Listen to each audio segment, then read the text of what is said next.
Elle rêvait de partager sa passion pour le théâtre en créant un jouet original et artisanal.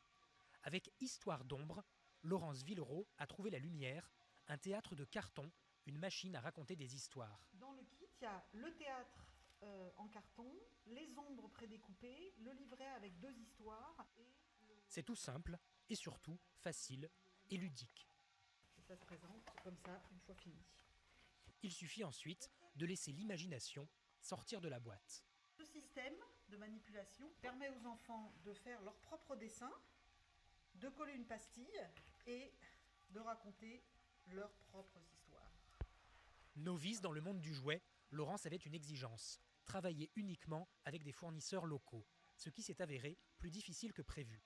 J'ai mis 6 mois à trouver un cartonnier qui accepte de se pencher avec moi sur toute la problématique et rendre l'histoire possible. Elle a vendu 1000 exemplaires de son théâtre l'an dernier. Elle espère le double cette année.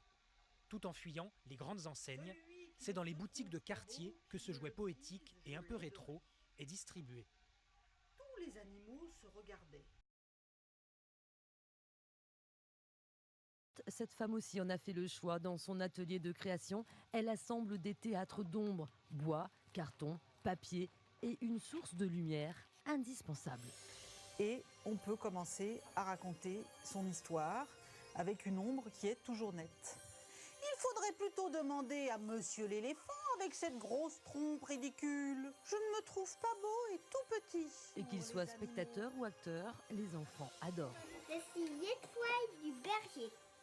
J'ai dessiné ma figurine, c'est censé être un soleil avec des yeux. On la prend et on la place sur le théâtre pour imaginer après une histoire avec. Le théâtre d'ombre et les histoires et les silhouettes vraiment permettent l'échange dans la famille sur des moments assez rapides. C'est pas compliqué, ça va vite. Magnifique! En seulement un an, le théâtre d'ombre s'est vendu à 2000 exemplaires. Son prix, 45 €.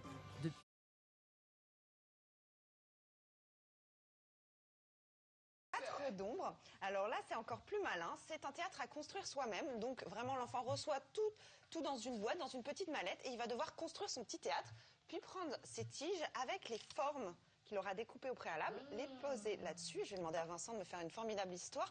Normalement, il y a des contes qui sont fournis, vous pouvez le faire chez vous. Mais là, Vincent, je crois, se sent d'humeur d'improviser les choses. Alors on y va. Hé, bonjour Simba. Oh, bonjour Rafiki. Il faut que tu reviennes à la terre des lions. Mais pourquoi? Parce que Scar a pris le contrôle. Voilà.